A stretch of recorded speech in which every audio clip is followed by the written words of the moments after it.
Добро вечер. Без разлика дали сме на отворен простор или во затворена просторија, секојдневно дишеме загаден и штетен воздух. Граѓаните негодуваат, лекарите предупредуваат, невладините бараат мерки и акција, но за сега нема ништо конкретно од надлежните.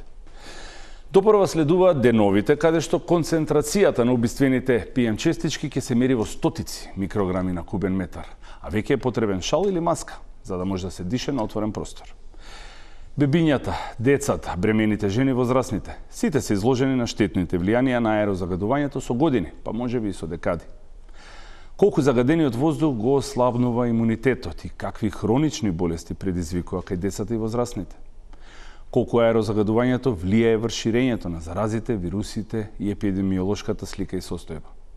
Респираторни, автоимуни, невролошки, широка е лепезата на болести каде што аерозагадувањето и штетниот воздух, кој секојдневно го дишеме, го има својот придонес.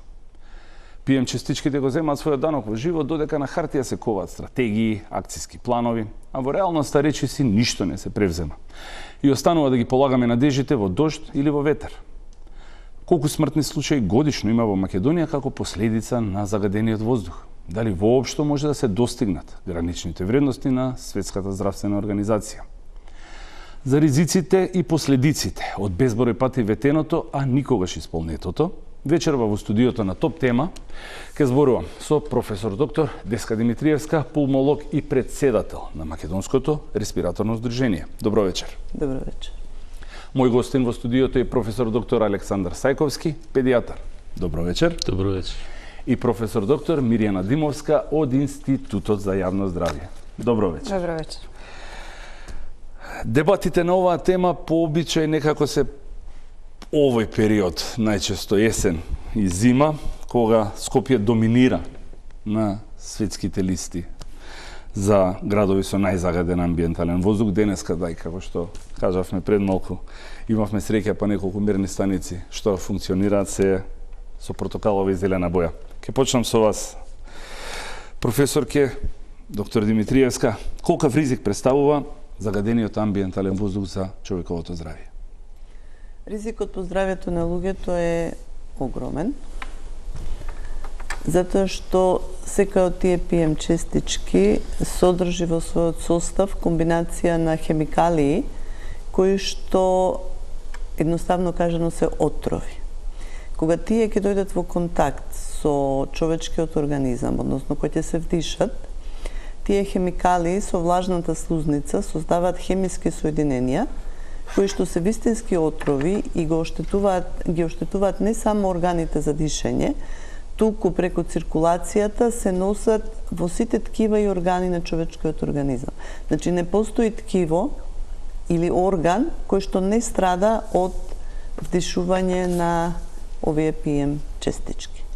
Така да првите проблеми, она што го забележуваме, ние чувствуваме, тоа се проблеми што ги чувствуваме на дишните органи, во смисол на печење, жарење на слузницата, кашлица, солзење на очи и така натаму, но она што не го чувствуваме е многу посериозно, долгорочно и носи човечки животи. Да. Доктор Сајковски, вие сте педијатар. Истото прашање и за вас. Колку амбиенталниот воздух ги полни вашата ординација? Во вашата ординација се бебиња и деца. Да, јас би сакал само да се надополнам ова што веќе го кажа колешката. Значи, децата се посебно вулнерабилни, затоа што они имаат и своји специфики во однос на анатомијата и на структурата на телото. Дишните патишта се помали. Има една особина која е многу битна, а тоа е дека децата дишат многу побрзо во една минута отколку возрастните. Ако ние возрастните дишаме 12 до 16 пати во минута, децата дишат 60.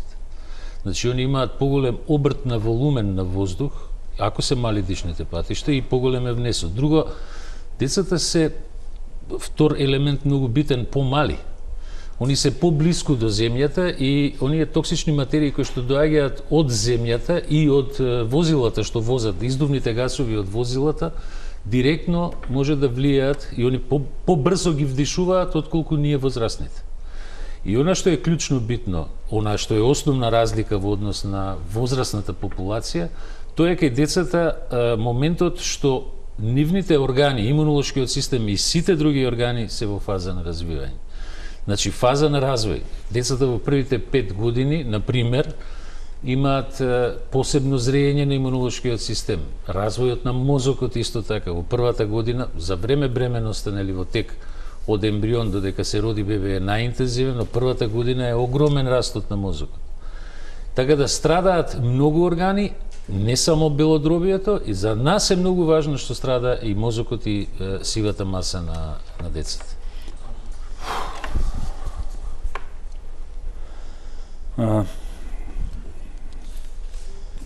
Доктор Димовска, со оглед дека вие и често и доста имате истражувачки трудови, имате ли некаква пресметка колку време е минато надвор на отворено, еве, кога PM частичките се над 100, е штетно веќе по човековото здравје?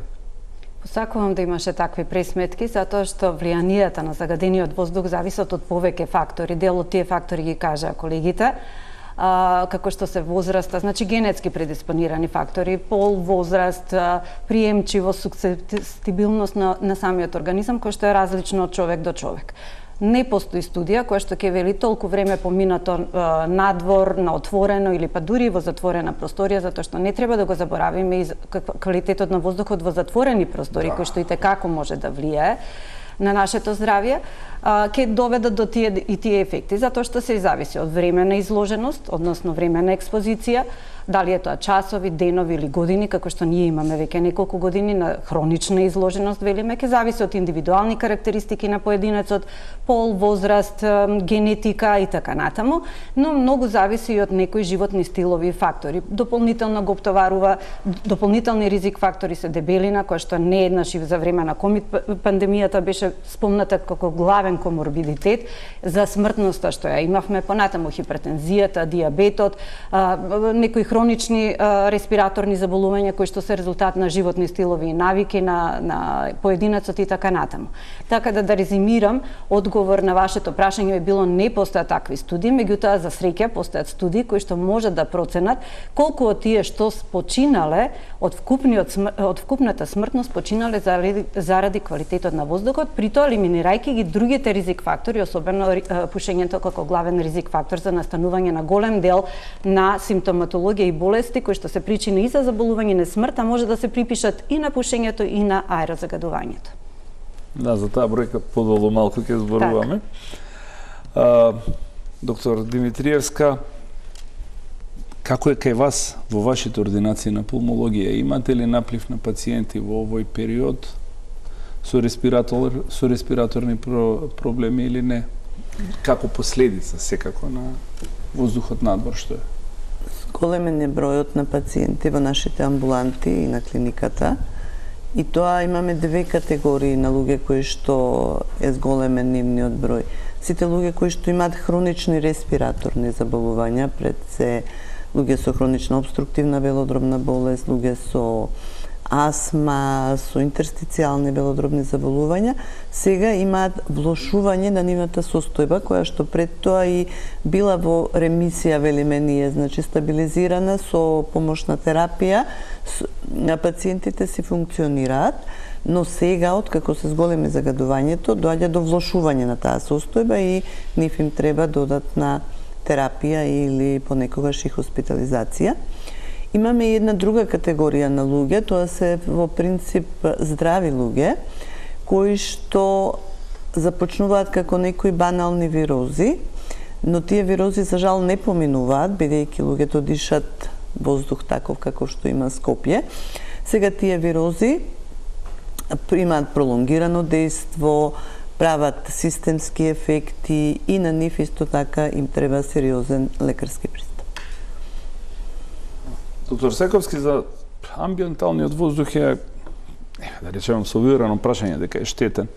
Кога станува збор за децата, што станува со воздухот што го дишат внатре? Колку се тие заштитени? Со оглед дека поминуваат доста просто време и во училници. Тој што го дишат внатре исто како и тој надвор, ама уште можеби и полошо еден друг елемент.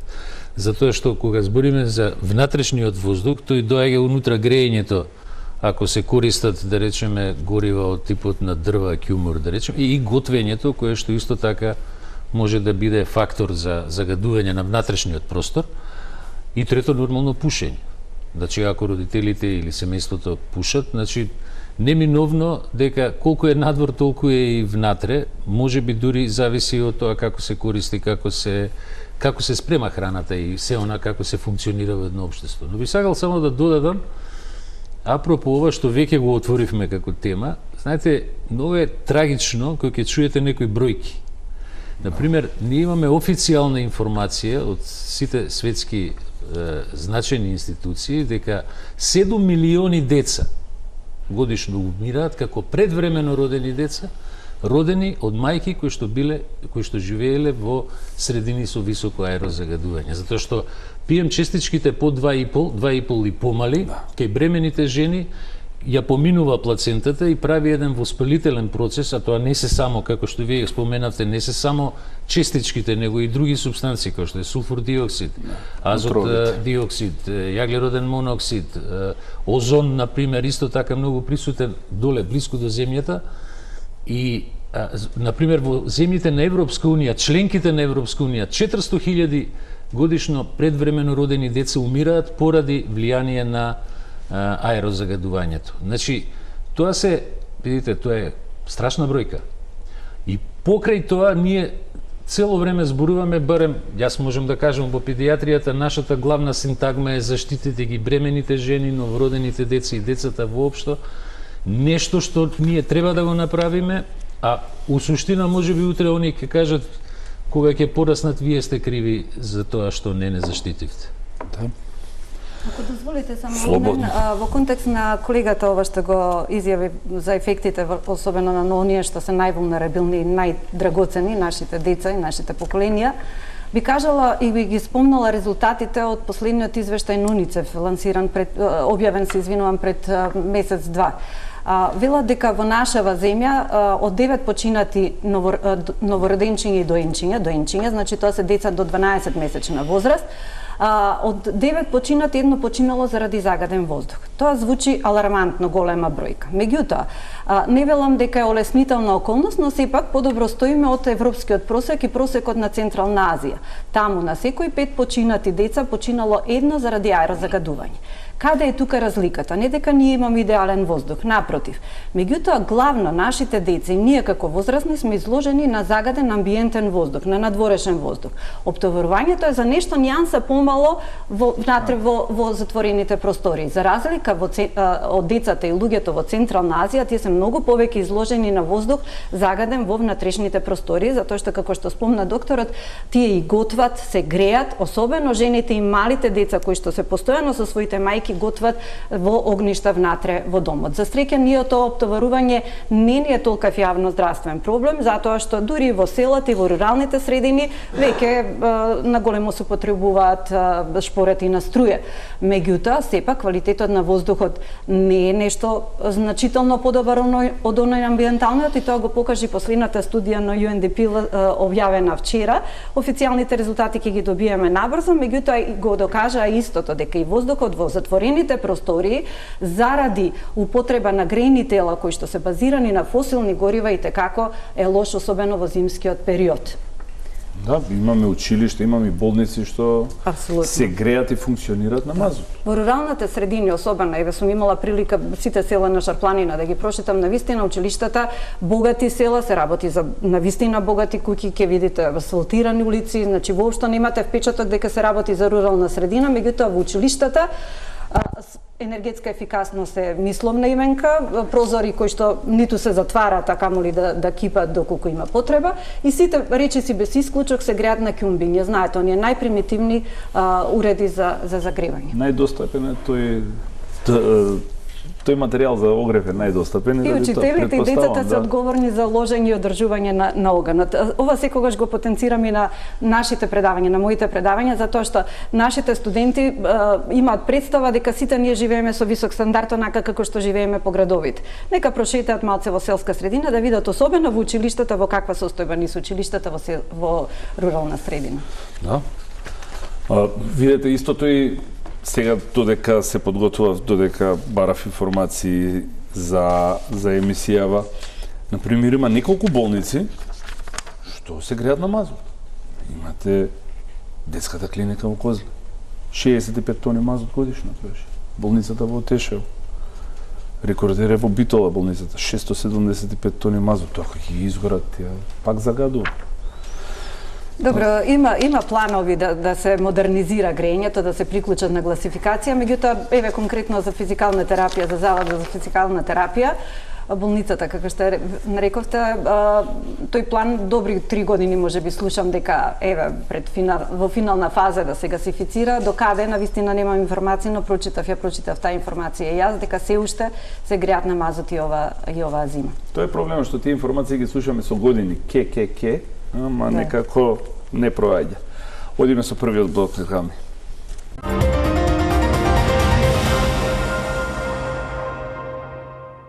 Продолжуваме со доктор Димитриевска. Јасно е дека загадениот воздух влијае на имунитетот. Колку брзо може да го уништи, колку брзо може да го оштети имунитетот, тоа ми е едното прашање. И второто, секако, дали треба да ги подготвуваме маските за надвор? И какви маски, секако? Многу е релативно за колку време ќе победи загадувањето над имунолошкиот систем. Тоа зависи од многу фактори. Првите симптоми, оние што се акутни, оние што ги чувствуваме, се явуваат веднаш. И ги чувствуваме веднаш.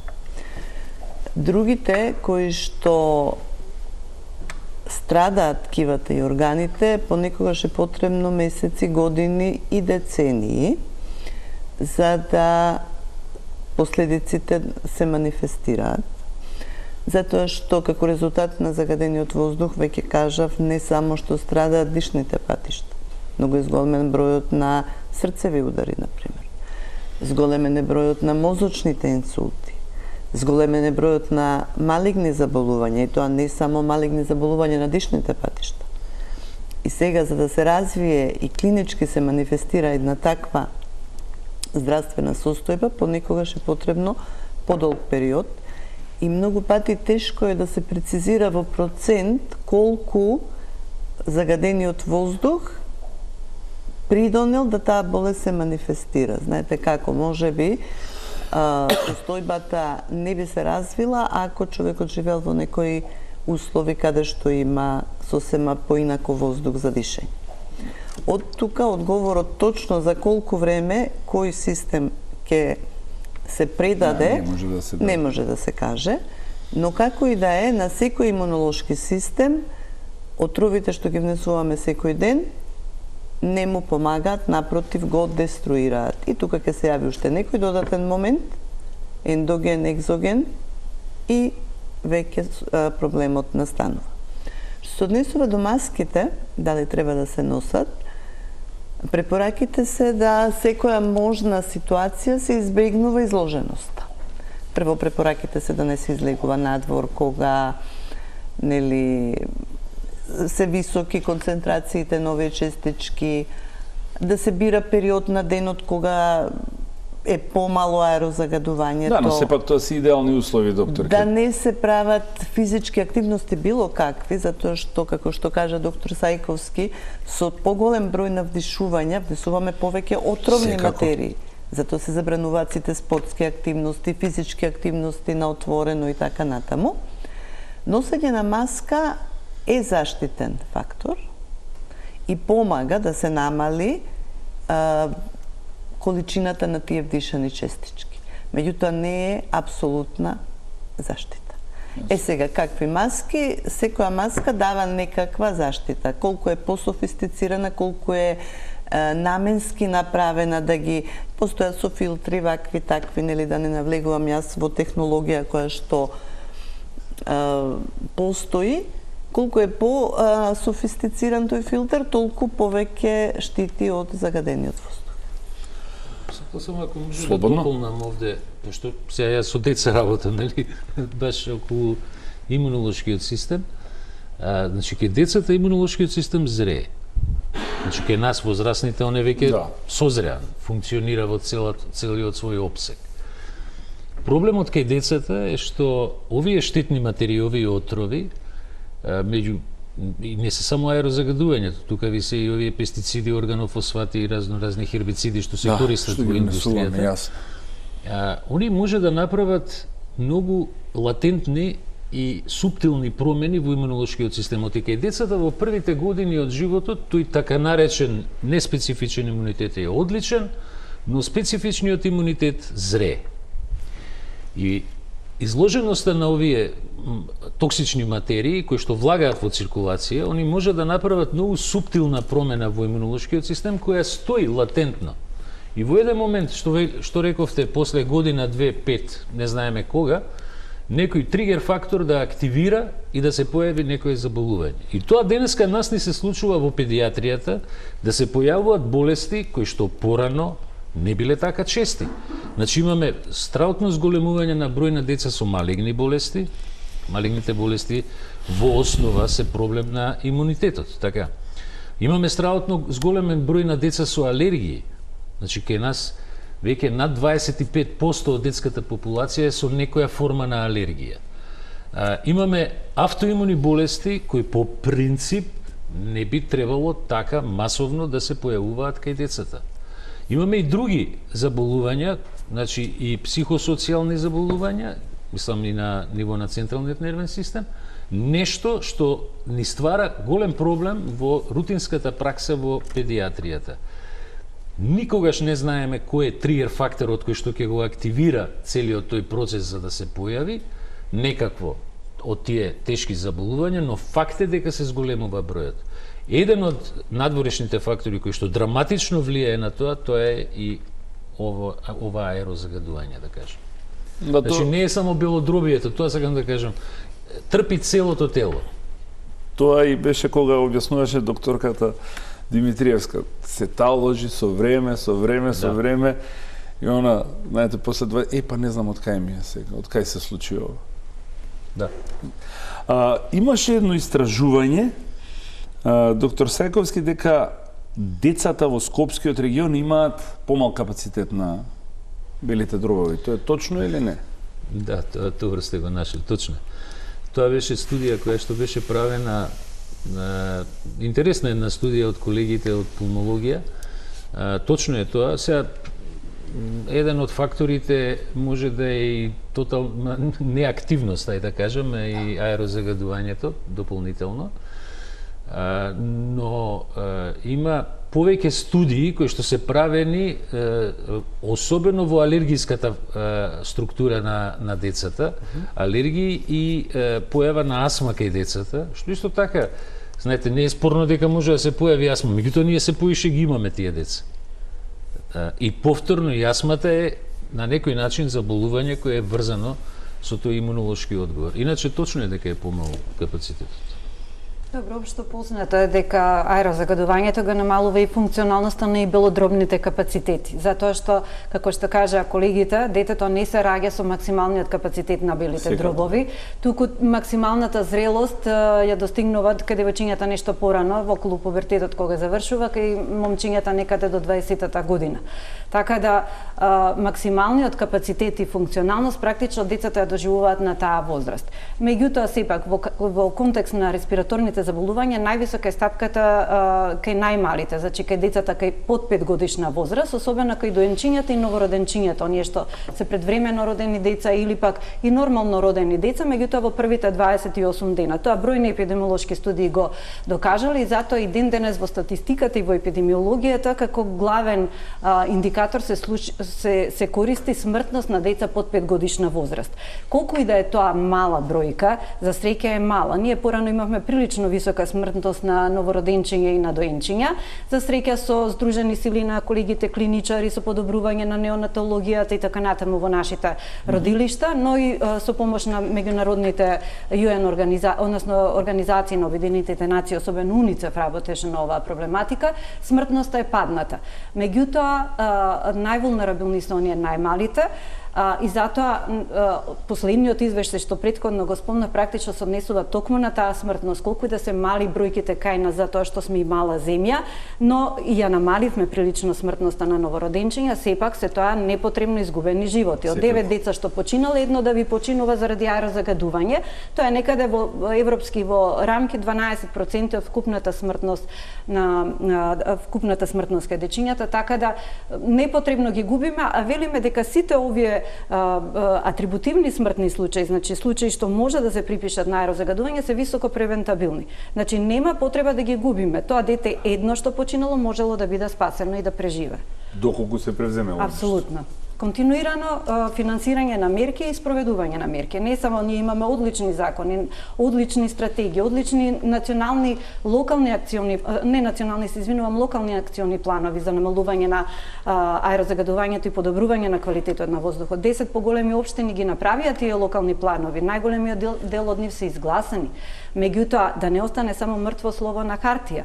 Значи, се додека во плановите не се стават мерливи индикатори кои што ќе покажат колкава е ефективноста на тие политики и се додека тие планови не се ажурираат барем на 5 години, ние пишуваме само и продуцираме нешто што ќе остане на хартија. Затоа се извинувам, во последните учествувавме, значи во последните акциони планови бевме вклучени како здравство и за прв пат во тие акциони планови ги ставивме здравствените индикатори. Направивме пресек на здравствена состојба или велиме здравствен профил на населението во тој регион.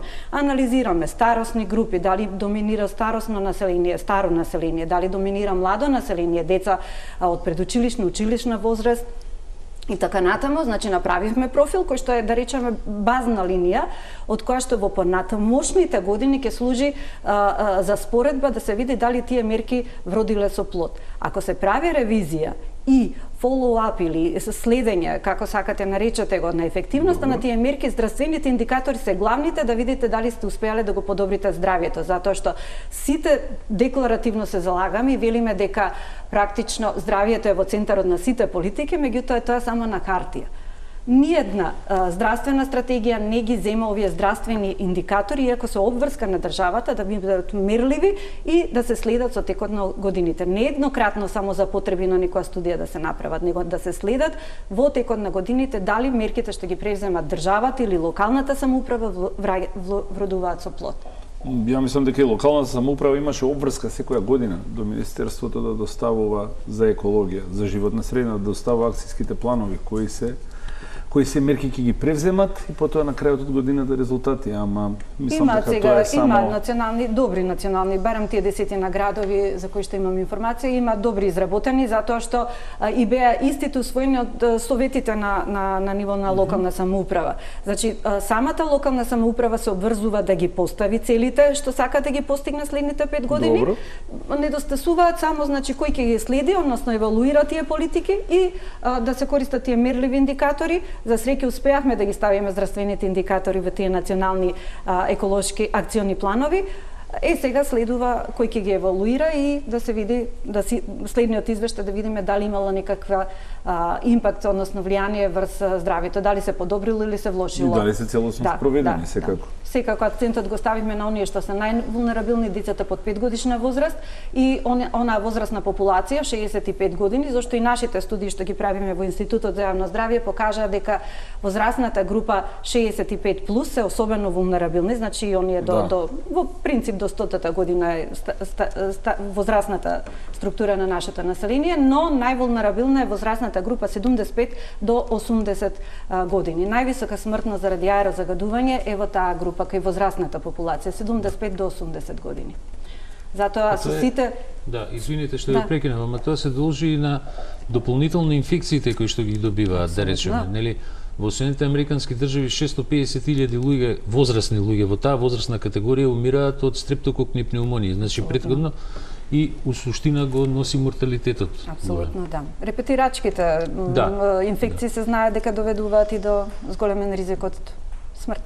Да, тоа е еден од главните фактори зошто има намалени белодробни капацитети кај дечиња. Ако они имаат повторувачки инфекти, дишат постојано отровни материи, развојот настанува ремоделирање на дишни патишта и ние ги добиваме возрастна популација на 18 години, кога нивните функционални параметри се помали од 50%. Да. Капацитетот има помало од 50%. Имаме и такви. Да. Доктор Димитровска, кои респираторни болести може да ги припишете како делумно, како последица на аерозагадувањето, на лошиот амбиентален воздух? Јас, например, како лаик што мислам, хоб, астма, алергии, што се може? А верувам дека не се само респираторни, туку сигурно има и автоимуни, понатака и потешки. Значи, сигурно, одговорно, она што го дишеме е предизвикувач на хронична обструктивна белодробна болест. Тука без исклучоци. Дали е тоа аерозагадување, пушење, изложеност професионална на работно место, во домашни услови, небитно, болеста всушност представува еден атипичен одговор на инхалирани честички. Значи, ако нема инхалирани честички кои што се штетни, нема да постои болест. Тоа е тука, нема дилеми. Меѓутоа, исто така белодробниот карцином е болест која што е предизвикана од инхалирање на токсични материи. Астмата е болест која што има многу широка палета на тригер фактори, предизвикувачи, дел познати, дел непознати. Но аерозагадувањето е повторно момент кој што ги откочува тие тригер фактори и има свое влијание. Воспаленија, повторувачки инфекции, не само на белодробието како пнеумонии, туку и на дишните патишта, исто така, многу е важно што дишеме. Така да, многу е тешко да се дефинира по дефиниција овој фактор е исклучиво виновен, но влијае апсолутно на сите. Влијае. Апсолутно. Доктор Сајковски, вие спомнавте веќе некои болести кај дечињата, кај најмладите што се појавуваат како последица на аерозагадувањето, а сега во оваа година се начна и прашањето со загадениот воздух внатре, што го дишат дечињата, ако не се на надворно отворено на игралишта, тогаш си или во градинка или во училиште, каде што поминуваат многу време. Од тоа што можев да чујам деновиве, зашто се говореше на оваа тема, значи има последици по здравјето на загадениот воздух што го дишат внатре. Има последици по здравјето на помладите, од тежното мислење, од тоа што чув проблеми со говор, понатака. Што ќе ми кажете вие, што се може да направи тој загаден воздух внатре, со какви проблеми, со какви болести се сретна? Погодите најатрактивната болест на модерното време, тоа е аутистичниот спектар, така ми личи као прашање. Видите, да ви кажам, има една феноменална студија, морам така да го употребам зборот, студија со анализа, Стенфорд ја правеше, деца кои што се изложени, зборам доенчиња, кои што се изложени на високо аерозагадување во Соединетите Американски држави, Јасно. На негде над 2000 деца, правени се голем број на анализи и покажано дека тие деца имаат физички помала количина на сива субстанца, имаат развој на болести од аутистичниот спектар, имаат АДХД, знаете, тоа е исто така состојба на модерното време, и, што е многу интересно, понизок коефициент на интелигенција. Истата студија во Science објави, после во два града помали во Соединетите Американски држави, каде што индустријата е затворена од економски причини, и спроведени планови локални за прочистување на воздухот, дека кај истите деца кои што се анализирани, коефициентот на интелигенција во наредните години, како биле под подобар воздух, е зголемен за 5. Јасно. Значи, докажано е дека еден од факторите кои што може да влие на когнитивните функции. Когнитивните функции исто така се нарушени. Значи, она што денеска е сигурно, дека аерозагадувањето, тоа е фактички тие PM честички под 2,5, кои што се ресорбираат во циркулација и кои што одат до мозокот, водат до низа промени кои што може да доведат до појава на овие, да ги речем, модерни состојби на 21. век. А дека се состојби е факт, дека и кај нас ги има, нашата инциденција во Македонија е скоро идентична со Јапан, например, или со Америка, Соединените американски држави. Значи и кај нас е тоа присутно. Колку години имал најмладиот пациент што сте го сретнале? Имал некаква болест за која што вие сте се посомневале дека е последица на загадениот воздух? 3 месеци биле. Како? Со тешка обструктивна криза, која што не беше живеат во средина која што е доста, во Скопје се луѓето кои што имаат доста изразено аерозагадување и во домашните услови се греат на кјумор. Немаше, значи ниеден ПСР тест не покажа бактерија, вирус, нешто што може да предизвика такво нешто. Најверојатно се должи на тоа аерозагадување. 3-месечно бебе. Страшно. Доктор Димовска, дали има напредок во Македонија? Со оглед дека вие се бавите со истражување и со анализи, и вие лично и институтот, што покажуваат бројките сега? На почетокот спомнавме дека на аерозагадувањето се припишуваат помеѓу 4 и 5 илјади смртни случаи годишно. Се сеќавам не така одамна, пред 10 години таа бројка беше некаде околу 1700, 1800. Не ме држете за збор сега, не можев да ги најдам баш тие бројки точно. Но еве што велат сега бројките, што се случува кај нас, се намалували загадувањето?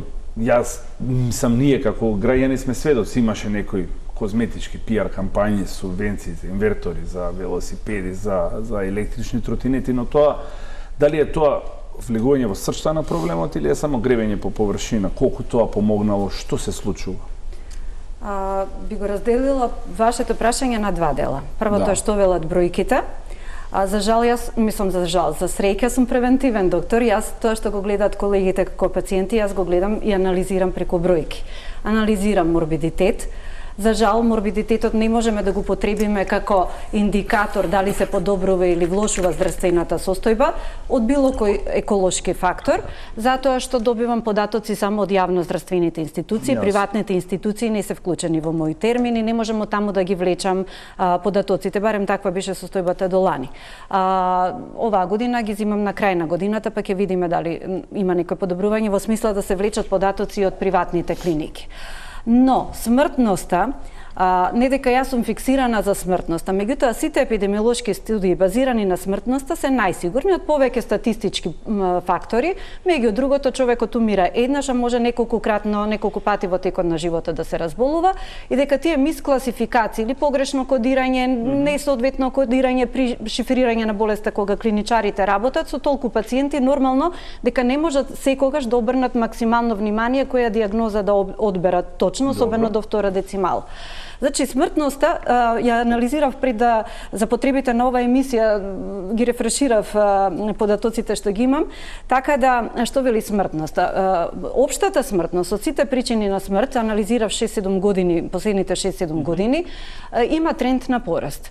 Но тоа претпоставувам дека се должи во голема мера со тоа што ние како население старееме. Тоа не е тренд само во Република Македонија, тука е тренд на секаде, европски, па да не речам и светски.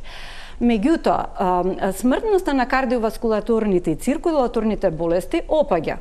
Тоа се должи на превентивните мерки и активности, но и на зголемување на свеста на нашите граѓани. Особено, ефектите се највидливи во градот Скопје.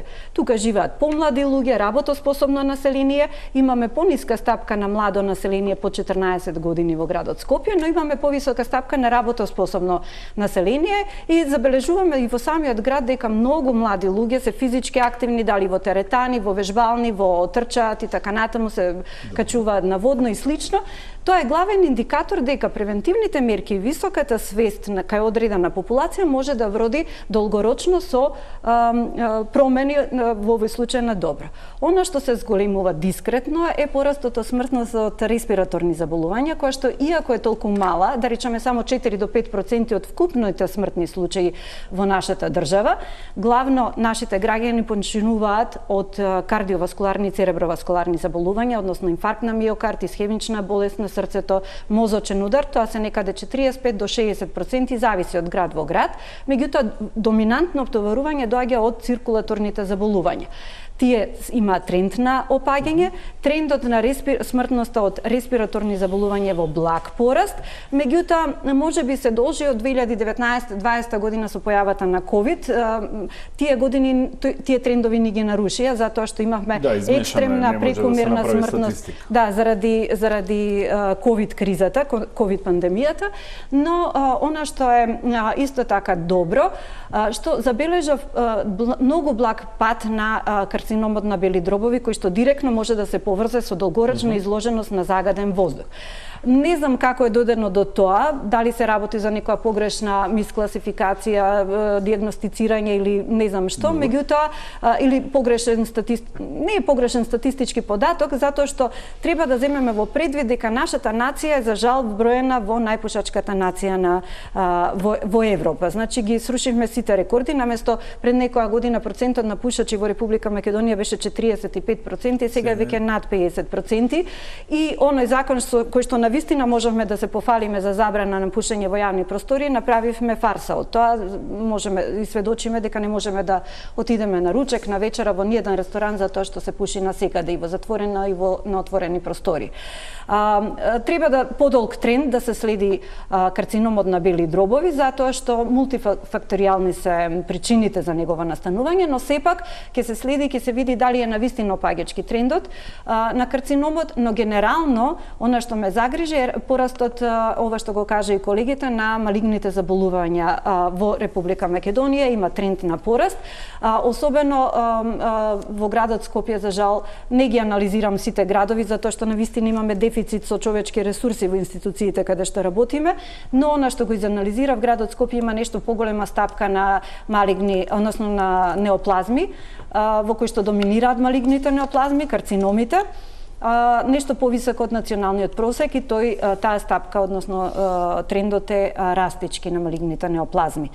Зошто од една страна преку подобрување на животни стилови имаме пат на циркулаторните, а зошто пораст на малигните заболувања? Каде грешиме како нација? Дали е тоа исхрана, дали се овие канцерогени влијанија од животната средина која што е загадена? Затоа што треба да имаме во предвид дека загадениот воздух не е проблем само на атмосферата, е проблем на целиот екосистем. Сето она што се емитира во воздухот паѓа или ја контаминира во почвата и завршува во подземните или површинските води. Така да потребна е некоја подлабока студија да се види која е главната причина за тој растечки тренд на канцер. Второто прашање, вториот дел од прашањето беше ПМ частичките се намалуваат? За волја на вистината, да, се намалуваат. Ако може режијата да го покаже... Да, ги пуштија графиконите веќе еднаш, може повторно. Да. Од режија да го пуштат графиконот со ПМ частичките во Скопје, ете го, така, падот. Да. Ова е, мислам, Република Македонија. И без разлика, и градот Скопје и Република Македонија трендот е опаѓачки. Се приближуваме до горната граница на Европската директива од 25 микрограми. Мислам дека веќе во градот во Република Македонија 24,8 микрограми на метар кубен воздух. Тоа се средногодишни концентрации кои што се најрелевантни да се следат.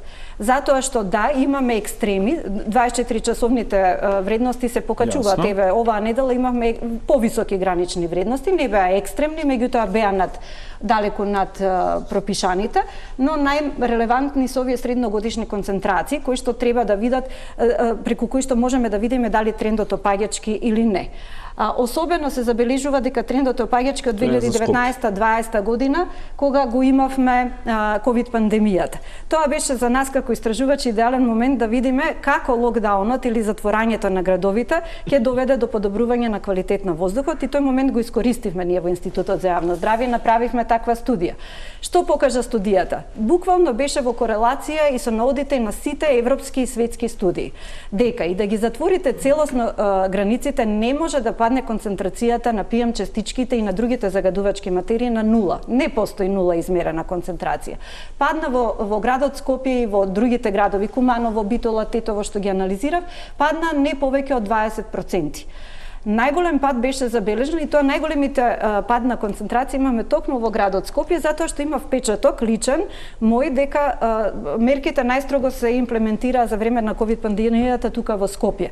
Куманово малце покасно се видоа резултатите, но најголеми намалувања во концентрацијата имаше на азотните оксиди, кои што исто така се главен предизвикувач на низа респираторни особено заболувања. Не работеше ништо заради тоа. Така, меѓутоа главната порака што ја испратија и светот и ние со нашиот придонес преку оваа студија е дека заклучувањето на градовите не треба да биде мерка за справување со квалитет на воздух дури во најлоши услови, затоа што тоа се мерки спроведени да речеме при олимпијадите, Пекинг и така натаму, кога морале да го затворат градот затоа што ќе им било одземена организацијата, економски не може да се издржи уште еден локдаун. Апсолутно, затоа што сите студии покажаа дека заклучувањето, локдаунот ќе влие последователно и долгорочно на квалитетот на животот преку опаѓање на животниот стандард, што значи дека влошување на исхраната, пристапот до здравствени услуги и така натаму, што ќе има многу подолготрајни и подолгосежни последици отколку да го затворите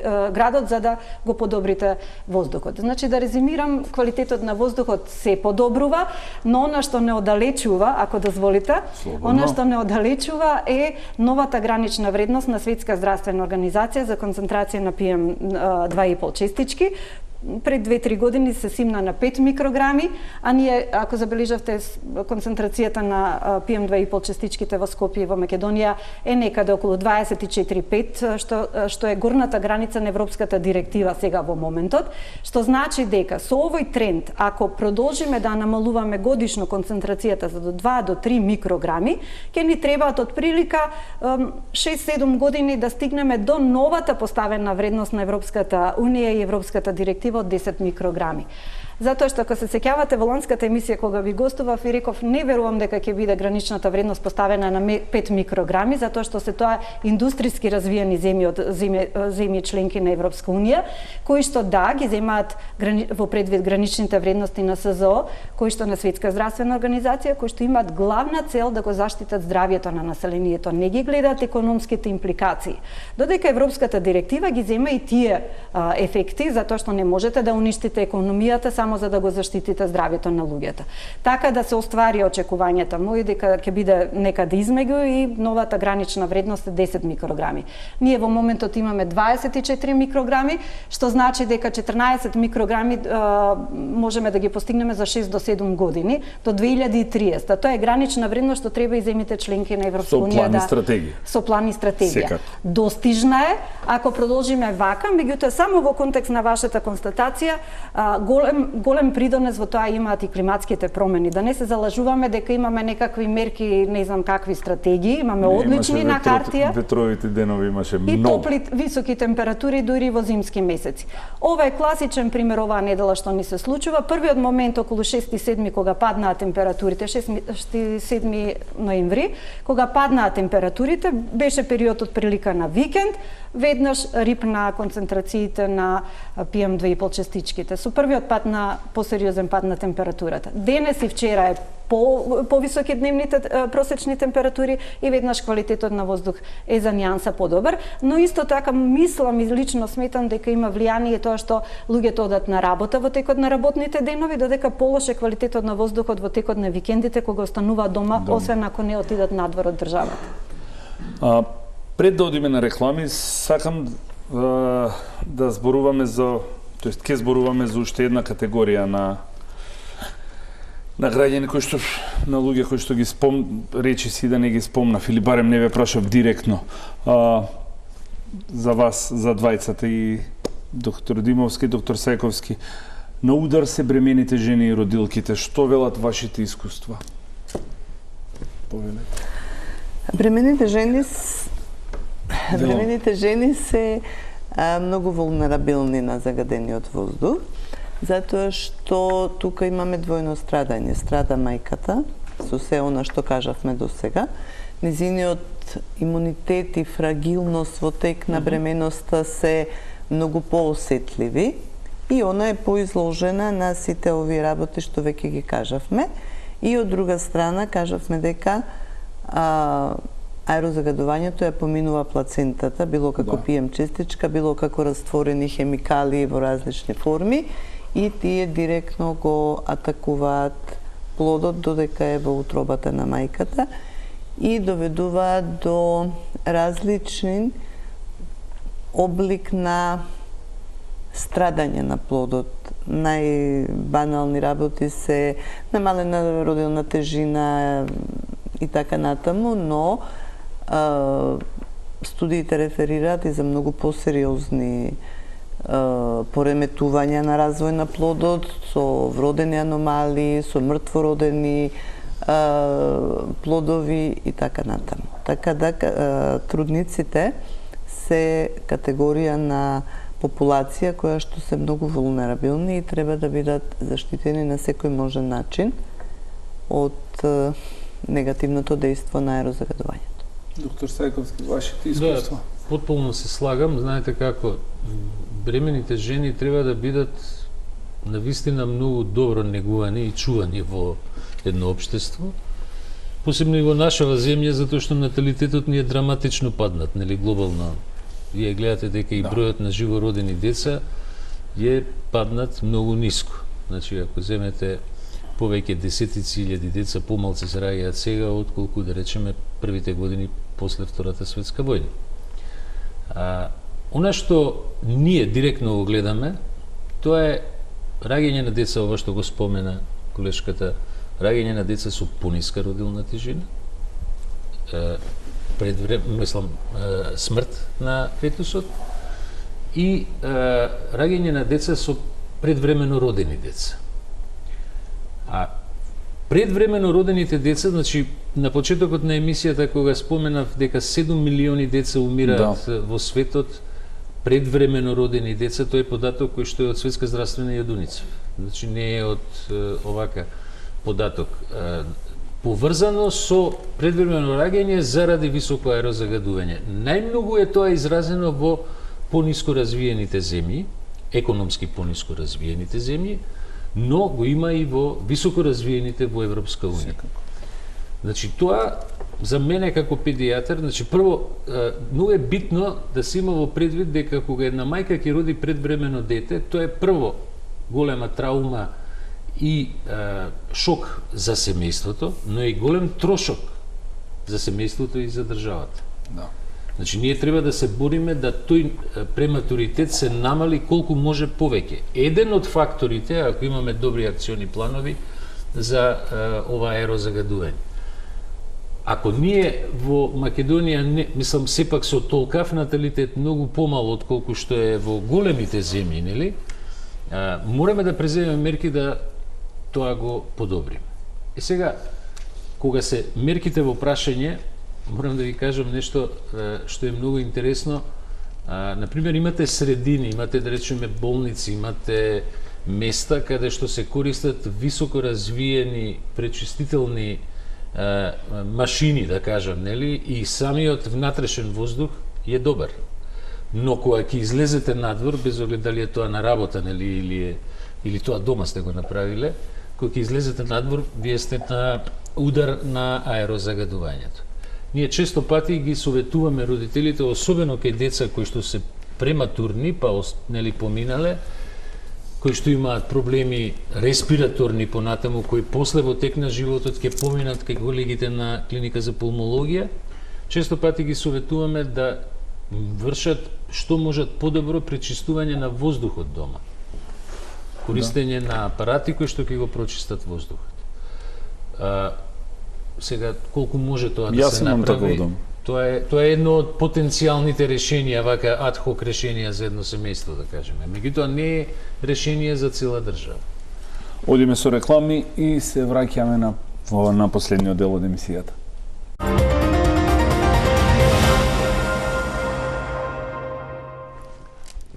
Ке одиме сега со прашање, со исто прашање на овој блок, ќе биде со исти прашања за тројцата мои гости.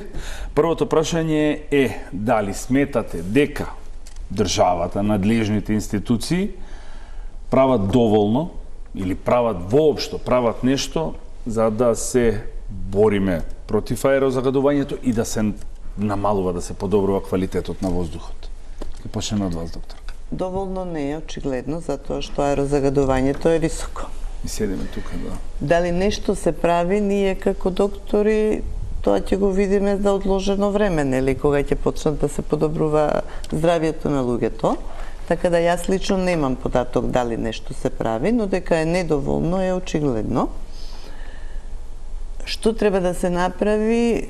Слушам планови за промени во гасификација, долгорочни решенија вакви и такви, но мојот апел е да се направи нешто сега и веднаш. Затоа што сите овие планови што ги слушам се долгорочни и бараат време за нивно реализирање. Да. До тогаш луѓето дишат тоа што го дишаме сите ние и кажавме дека ефектите се депонираат во нашиот имунолошки систем и проблемите каде и да е ќе се појават. Затоа мојот апел е до сите релевантни фактори во државата да се направат некои акутни мерки кои што би довеле до намалување на загадувањето, а долгорочните планови се секако неопходни за да го постигнеме ова Да, што го кажа колешката, тоа се долгорочни стратегии кон кои што секако се стремиме и се надеваме дека ќе бидат реализирани.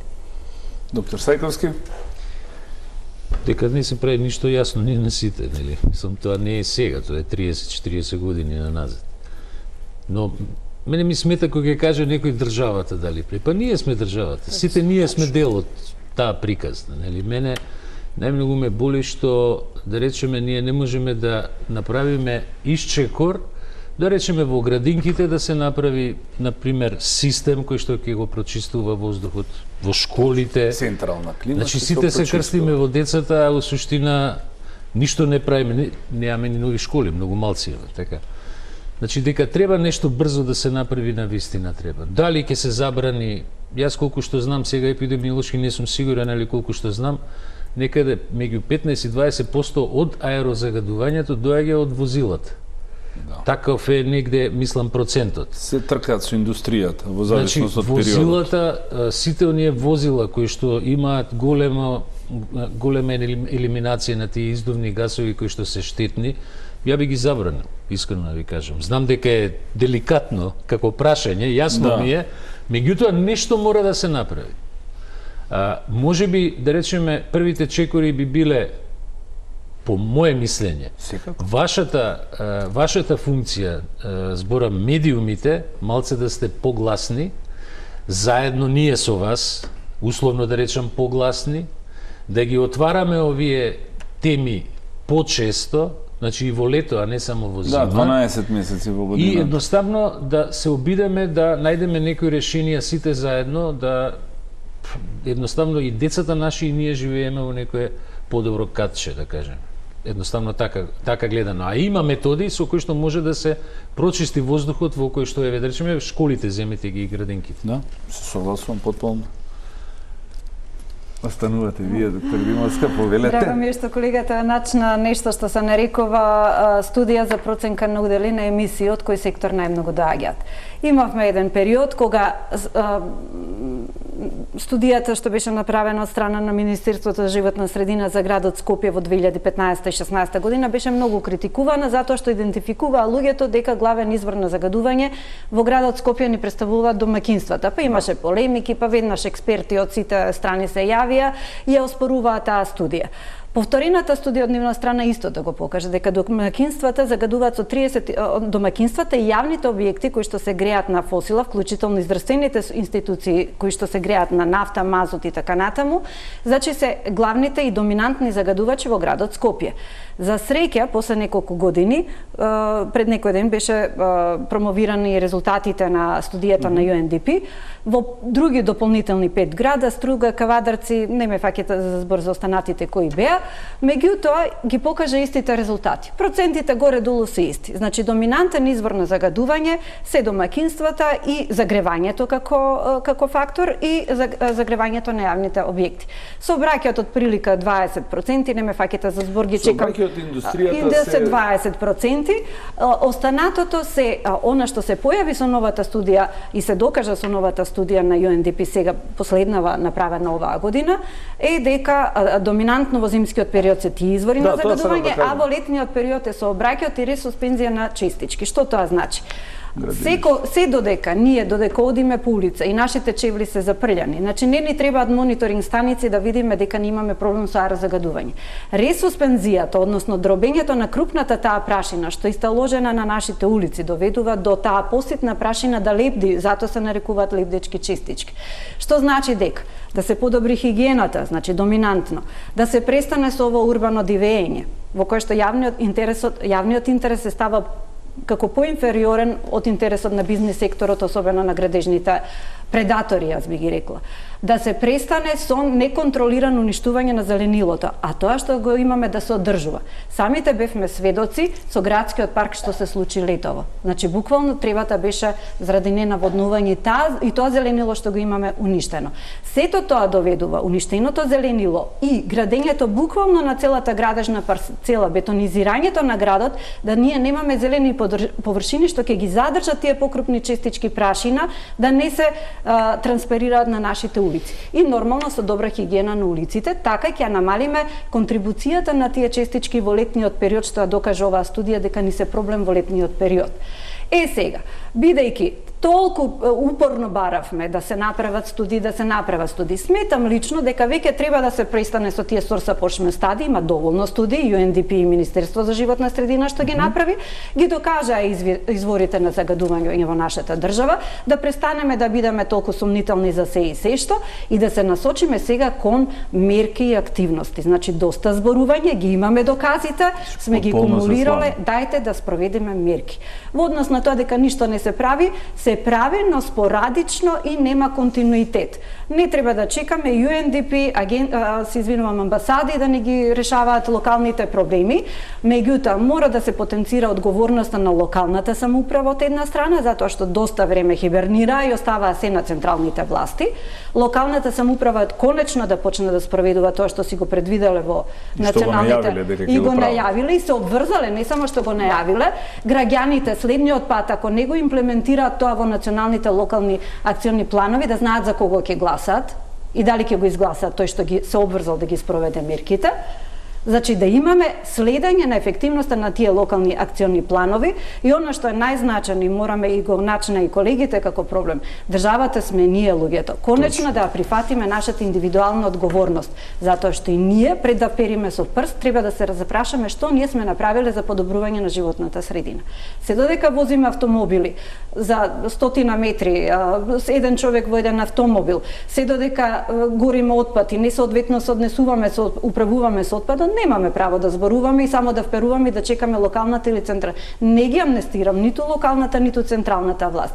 Само во контекст на ова, еве сега едва чекам да ги видам ефектите наредните 5 години од она што се посветува ова моментална влада на воведување на конгенеративни централи, што значи производство на топлинска енергија и електрична енергија.